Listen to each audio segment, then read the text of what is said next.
เช้านี้ที่เชียงรายหมอกลงจ้าเราเปลี่ยนชุดมาด้วยชุดชนเผ่าทุกคนสัมผัสชีวิตในชุมชนนี่คือหมอผีของบ้านโมงนะครับ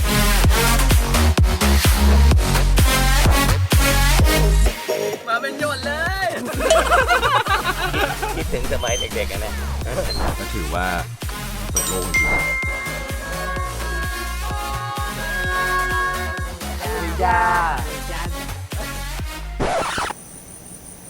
แอลชิวเขาบอกให้มาแอลชิวที่นี่นี่เอาเลือกรูปดีเลยด้วยน่ารักเชียวในหลวงเข้ามาก็ช่วยพัฒนาให้ชาวบ้านมีอาชีพที่ถูกกฎหมายคือสนุกการเดินทางรู้สึกว่ามีความสุขอะโรงงานพักเที่ยงกันเราจะไปกินข้าวกันครับทุกคนใจเย็นพี่บอสอันนี้คือเพื่อนเรานะพานะในการนำบุญไปเผยแผ่สู่มวลชนดูทางมาสวัสดีเจ้าฮัลโหลสวัสดีครับทุกคนบอลนะครับแบงค์ครับแล้วก็ป๊าเรายังอยู่กันที่เชียงรายนะครับจาก EP ที่แล้วเราใช้เวลาเดินทางประมาณ1 ชั่วโมงกว่ามาที่นี่ก็คือลันเจียหลอดนะครับลันเจียหลอดจะเป็นที่พักของเราในคืนนี้นะฮะซึ่งตอนนี้เราก็ถึงแล้วก็กำลังจะเดินไปที่ห้องกันตามมาดู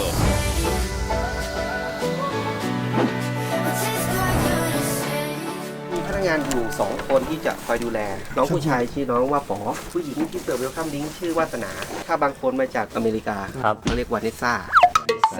อ๋อวาสนาพี่เป็นวานิสซ่าถ้ามาจากญี่ปุ่นก็วาซาบิใช่ไหมวาซาบิวาซาบะจะพามาดูห้องก่อน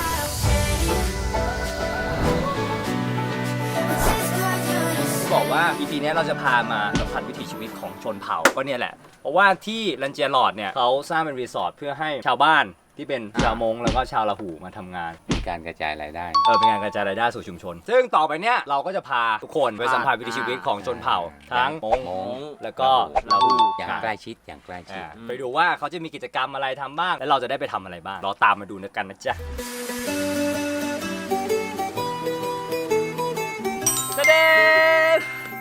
เราเปลี่ยนชุดมาด้วยชุดชนเผ่าทุกคนจะได้กำเกินแล้วก็ได้เนียนกับชนเผ่าทั้งมงและละหูที่เราจะไปดูกันต่อจากนี้ใช่แล้วสวัสดีครับสวัสดีครับครับสะพานครับโลคอลไกด์ที่นี่เราจะเดินหมู่บ้านเราหูไปดูหมอผีเราหูไปดูหมอผีละหูสัมผัสชีวิตในชุมชนเผ่าละหูเขาก็บอลเดียวกันมันเลย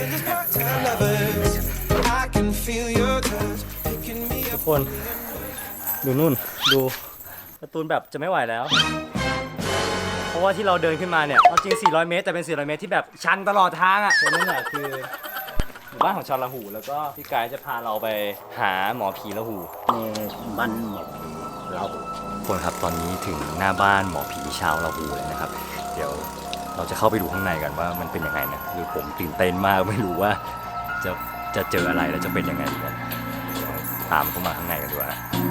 เล่นจังเลย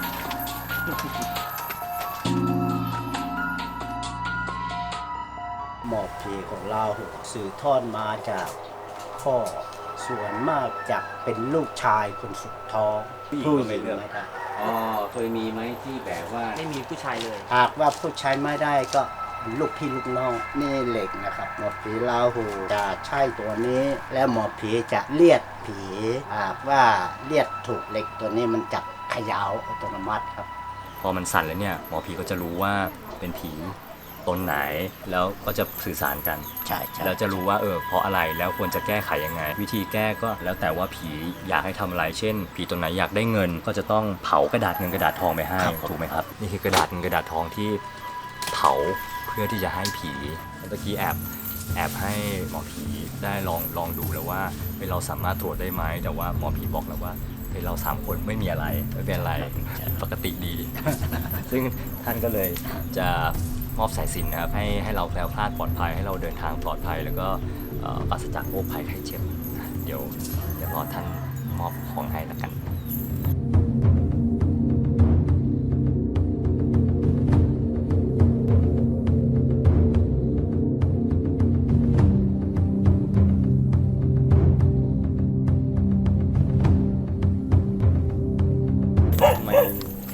ถึงต้อง ต้องมีหมอผีครับ หมอผีนี่เป็นการเชื่อถือของแต่ละเผ่าตั้งแต่โบราณเลยครับ คือเป็นความเชื่อ ผมเชื่อค เป็ รั น บ ความเชื่อตอนนี้เราก็กำลังจะออกจากหมู่บ้านละหูแล้วก็เดี๋ยวต่อไปเราจะไป ประทำปฏิครับ แล้วก็เดี๋ยวไปดูหมู่บ้านเมืองต่อทุกคนตอนนี้ก็เดินมาถึงแล้ว เราจะไปทำผ้าบาติกเป็นกิจกรรมงานศิลปะเขาก็จะมาสอนเราว่าทำยังไงแล้วให้เราลองมันทำดูนะสวัสดีครับ แต่ก่อนนะเราอยู่โดยไม่มีเสื้อผ้าขายเลยซื้อผ้าขาวอย่างนี้ก็จะทำปฏิกให้เป็นลายสวยแล้วจะตัดเป็นเสื้อเป็นกางเกงใส่ อ่ะเดี๋ยวมาเริ่มทำกันเลย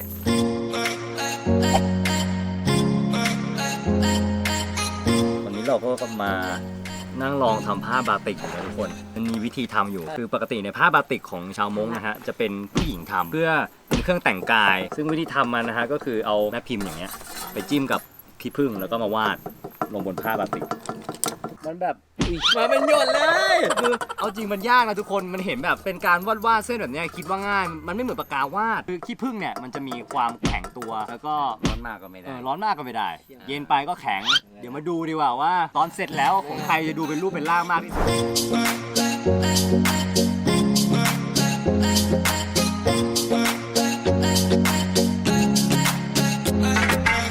เป็นไงบ้างครับ ตอนนี้ก็ใกล้เสร็จแล้ว ระบุเลยไงว่าเป็นของใครไง นี่ค่ะเรียบร้อยสวยไหมเอ่ย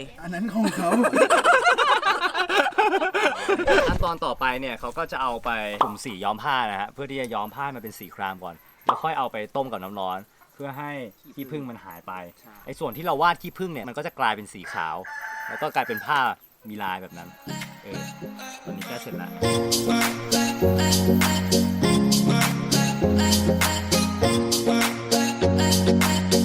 มาครับแม่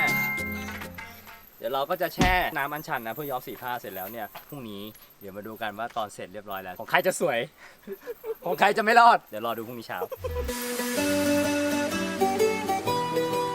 ทุกคนหลังจากทำบาติกเสร็จนะครับ เราก็จะเดินลงไปต่อที่หมู่บ้านมงไปหาหมอผีมงก็ไปดูวิถีชีวิตของแบบชาวมงข้างล่างว่าเป็นยังไง เห็นบอกว่าเด็กๆเพิ่งเลิกเรียนด้วยนะจ๊ะไปดูเด็กมงกัน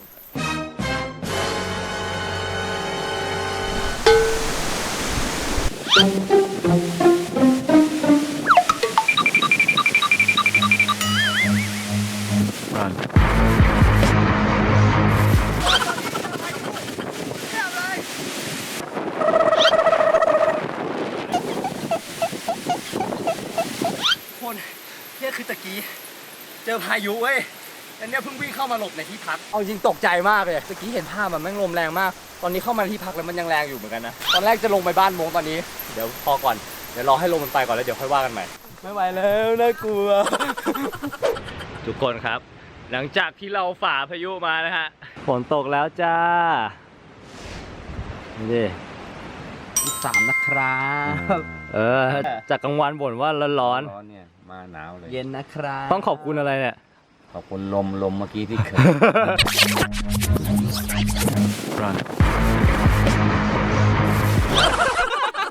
โอ้โหลมเมื่อกี้มาแบบจัดเต็มเลย แต่ได้ เนี่ย ข่าว เหมื ว่า อนแบบมาเที่ยวช่วงหน้าฝนหน้าหนาวจริงๆแล้วเหมาะกับการมาแอวชิวๆที่เชียงรายนี่ทุกคนอาหารใกล้มาแล้วนะ เดี๋ยวรอเวลากินอาหารกันแล้วทุกคนข้าวมาแล้วนะครับนี่มื้อเย็นของเราในวันนี้ ป้ากินข้าวเร็ว ได้เวลา เดี๋ยวขอไปกินข้าวชิวๆก่อนละกันนะจ๊ะแล้วเขาจะมีการแสดงด้วย ใช่ น่าจะเป็นการแสดงของชนเผ่า งั้นเดี๋ยวมารอดูการแสดงด้วย ยังไม่รู้เหมือนกันว่าจะเป็นยังไงไม่รู้ว่าเป็นการแสดงอะไร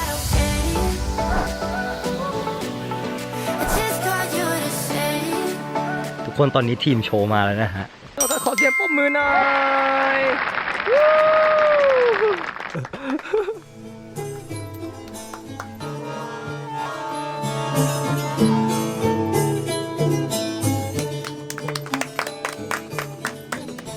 ทุกคนโชว์แรกจบแล้วฮะ ต่อไปเป็นของลาหูครับลาหูนี่เดี๋ยวแข่งเต้นก็ได้นะครับผม อ๋อได้เหรอครับเต้นได้ด้วยเหรอตัวต่อไปรออยู่แล้วครับขอเสียงปรบมือหน่อย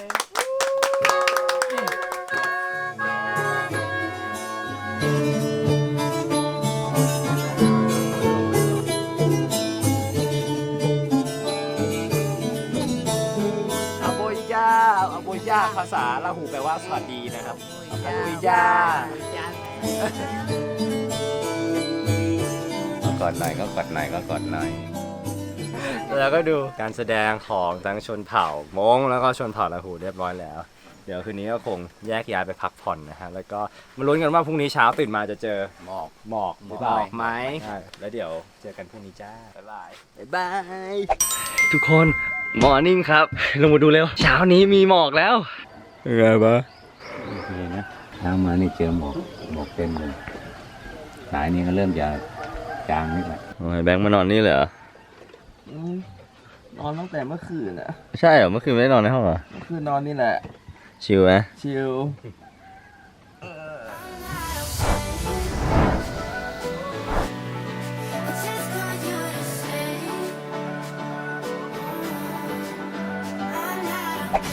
ทุกคนพี่ไกด์มารับเราแล้วนะครับแล้วก็เอาการบ้านเมื่อวานผ้าบาติกที่เราทำกันมาให้ดูแล้วเดี๋ยวมาดูกันดีกว่าว่าของใครเป็นไงใส่การ์ตูนดูดิ แอบคล้ายพยันอยู่เด้อ นี่ของเราไม่อยากจะหยิบเลยอายไหมเนี่ยให้คนดูนะว่าของใครสวยสุดแล้วไปตัดสินกันเอง ว่าใครมีสกิลศิลปะมากที่สุด ตอนนี้ได้เวลาแล้วเดี๋ยวไปบ้านมงกันต่อเจอกันบ้านมง I could be who you want, 'cause I know that I need to be. บรรยากาศตอนเช้าดีมากทุกคนนี่ครับดูวิถีชีวิตของคนที่นี่ครับค่อนข้างชิลอยู่แบบบ้านไม้เลี้ยงไก่แม่ทำอะไรอะครับขายหรือว่าใส่กันเองครับอันนี้ใส่ค่ะอ๋อโอเคก็นี่ถือเป็นอาชีพด้วยทำใส่เองแล้วก็ทำขายได้ด้วยนะ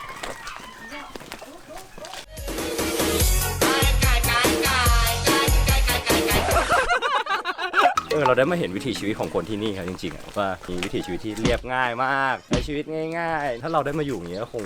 คงสบายดีเหมือนกันนะทุกคน ลงล่างทางซ้าย เราเดินมาถึงบ้านหมอผีมงแล้วฮะเดี๋ยวเข้าไปดูข้างในดีกว่าฮะ ข้างในได้เลยใช่ไหม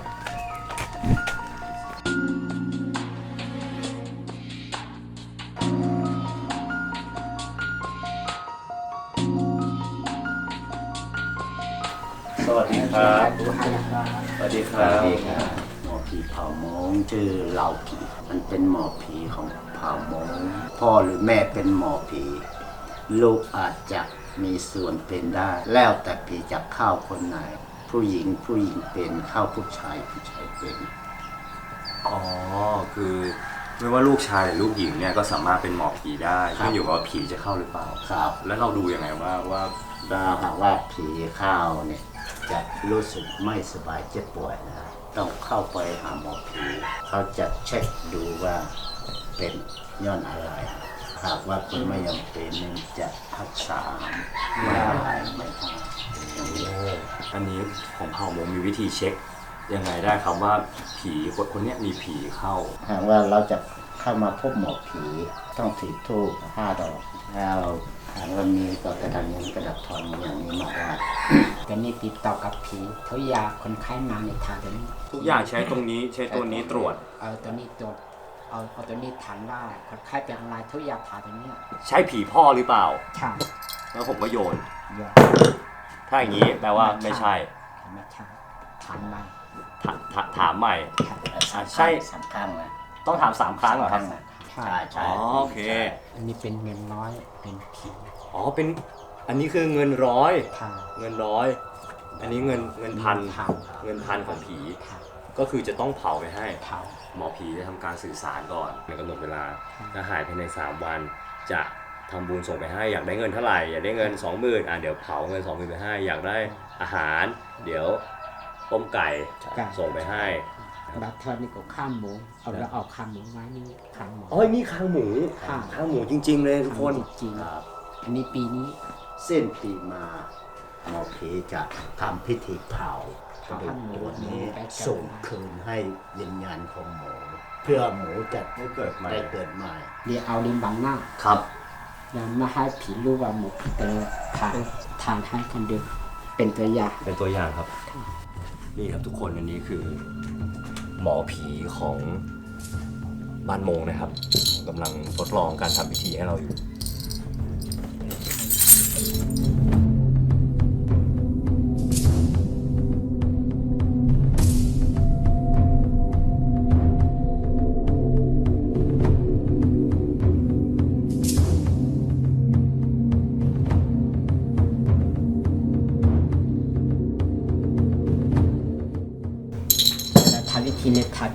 เล่นๆนะ มันจะสั่นจะโดดขึ้นโดดลงสั่น ยอดมากๆครับเป็นความรู้ใหม่ที่ไม่เคยเห็นมาก่อนไม่เคยรู้มาก่อนเลยเป็นไง แปล ปะ กแปลกดี ก็เป็นประสบการณ์ครั้งหนึ่งที่ได้มาสัมผัสชีวิตจริงของคุณหมอ เนี่ยแหละคือวิถีชีวิตที่แท้จริง ที่แท้จริง ข ข อ อง ง ของชาวมง ชาวมง เป็นไงป้าแบงค์ออกมาแล้วรู้สึกยังไงบ้าง ตื่นเต้นดี ไม่คิดว่าแบบยังมีพิธีแบบนี้อยู่ วิธีรักษาแบบนี้ก็ รักษาได้จริง สมถที่รักษาได้จริงแล้ว ใช่ ก็หายจริง แต่มาเจอประสบการณ์ข้างในจริงๆเนี่ยเขาจะมีหัวอะไรนะ ต่างหู ซึ่งเป็นการแสดงบ่งบอกถึงการรักษาด้วย ด้วย ความสำเร็จนะ ใช่ ก็ถือว่าเปิดโลกจริง ใช่ ๆคือถ้าเราไม่ได้ออกเดินทางมา เราไม่ได้ลงมาสัมผัสเชียงรายแต่ลึกๆแบบเนี้ย เราก็ไม่รู้นะ เราก็ไม่มีทางรู้เลย ใช่ เราทุกคนเดี๋ยวเราจะเดินทางไปต่อนะครับ แล้วถ้าใครอยากจะมาสัมผัสวิถีชีวิตของชนเผ่ามงและชาวละหูแบบนี้นะครับ ก็สามารถมาได้เลยมาพักได้ที่ลันเจียหลอดนะครับ แล้วก็เขาจะมีบริการทัวร์พามาทัวร์หมู่บ้านทั้งมงและชาวละหูเลยโอเคปะเดี๋ยวเจอกันที่ต่อไปก่อนที่เราจะเดินทางกลับกรุงเทพครับ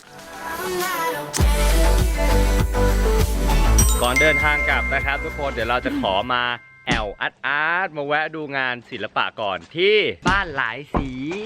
อาจารย์สวัสดีครับนี่อาจารย์อยู่นี่นะครับอาจารย์อยู่บ้านเดี๋ยวขึ้นไปดูด้านบนกันนะครับไปรออาจารย์ด้านบนอาจารย์ตัวงานอยู่ข้างล่างนี้เหรอครับ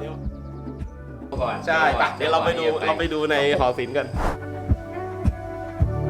ตอนแรกงงขึ้นไปไม่เจองานเลย ไม่รู้ว่าอาจารย์เก็บงานไม่ตรงไหนแต่จริงๆทุกคนมันคืออยู่ข้างล่างคืออาจารย์สร้างห้องหนึ่งไว้อยู่ข้างล่างเดี๋ยวไปดูข้างในกัน แต่ทำไมมีแต่ภาพวิวเป็นสถานที่ซะส่วนใหญ่นะครับ ผมชอบวาดรูปที่เป็นวิวทิวทัศน์มันเหมือนกับว่าตัวเราเนี่ยได้ผ่อนคลายด้วย ก็เหมือนเป็นลักษณะของการธรรมชาติบำบัด แบบนี้อาจารย์ก็ต้องเดินทางตลอด ใช่เดินทางเลยครับเดินทางเยอะมากมีอยู่ครั้งหนึ่งอาจารย์ถวันบอกว่าตั้มคิงเนี่ยต้องหัดทำตัวให้เป็นเหมือนนกอินทรีลูกนกอินทรีเนี่ยมันบินเดี่ยว มันโดดเดี่ยวแต่ว่ามันสง่างูคิงเขาเนี่ยไปไหนไปกันเป็นหมูกระจอกคิงเคยหันเขานกกระจอกอ่ะเวลาไปไหนไปเป็นหมูจิ๊บจ๊อกจ๊อกมันฝังใจผมหลังจากนั้นก็เลยเป็นที่มาที่ไปให้ผมเดินทางทั่วโลกเลย คือผมเข้ามาเนี่ยเห็นถึงความแบบยิ่งใหญ่ของภาพอยู่ไม่กี่ภาพมี3ภาพที่ใหญ่แต่ว่ามันต้องมีความสำคัญกับอาจารย์มากๆ ใช่เป็นภาพดอยนางนอนทั้งหมดเลยจริงๆมันเป็นความชอบส่วนตัวด้วยคือผมมองแล้วว่าภูเขาลูกนี้เนี่ยมันมีความประหลาดมันเป็นภูเขาที่หินนอนนะครับถ้าเรารู้สึกว่ามันเป็นความพิเศษนะครับก็เลยเป็นที่มาที่ไปของการปักหลักสร้างบ้านตรงนี้ผมใช้ชื่อบ้านว่าบ้านหลายสี ทุกคนและนี่ก็คือเสน่ห์ของการเดินทางที่มันสามารถสร้างงานศิลปะให้กับอาจารย์ได้ อาจารย์กำลังจะทำอะไรคะเนี่ย ก็มาเยี่ยมบ้านหลายสีทั้งที อาจารย์จะวาดรูปเป็นที่ระลึกให้ โอ้โหอาจารย์ขอบคุณมากครับ หม่อนงามเมฆลอยเสียดสูง นี่ก็จะเป็นลักษณะสเก็ตคร่าวๆนะครับ นางคอยเนิ่นนานผ่านเลยเวลา อันนี้ก็เป็นรูปที่อาจารย์วาดเสร็จแล้วนะครับ แล้วก็อาจารย์จะมอบให้เรานี่นะฮะเรียบร้อยเป็นตัวนั่งนอนวิวหน้าบ้านอาจารย์ครับก็ขอบคุณอาจารย์ที่ให้เก็บไว้เป็นที่ระลึกครับผมขอบคุณมากครับอาจารย์ ยินดีครับ ครับ ทุกคนครับจบทริปเชียงราย3 วัน 2 คืนแล้วเป็นไงบ้างป้ากับแบงค์ โอ้ น่าสนใจมากครับ มีไปเจอพระขี่ม้าเราไม่เคยเจอเลยนะในชีวิตประจำวัน แล้วอีกเรื่องหนึ่งก็คือหมู่บ้านมงและก็ลาหู คือป้าชอบพวกแบบวิถีชีวิตวัฒนธรรม ใช่วัฒนธ ข ร อ รม งแบบชนพื้นเมืองที่นี่ ใช่ อยากรู้แค่นั้นเอง ใช่แบงค์ชอบอะไร ชอบที่ลันเจียหลอด เพราะว่าบรรยากาศที่นั่น สดชื่นแบบชิลมาก แสดง อา ว่า กาศก็เย็น คือเรียกว่าชอบ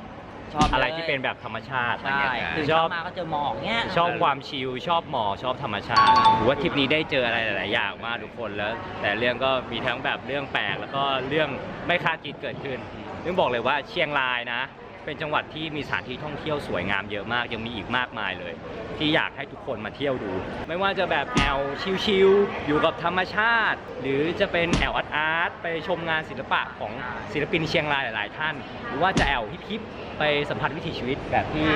ป้าชอบวิถีชีวิตชนพื้นเมืองวิถีชีวิตชนเผ่า ก็มีครบทุกรูปแบบเลย ก็เลยอยากให้ทุกคนนะมาแอวเชียงรายแต่แบบพวกเรา แล้วทุกคนเนี่ยจะหลงรักเชียงรายแบบที่พวกเรารักนะจ๊ะและถ้าใครชอบนะก็ฝากกดไลค์กด subscribe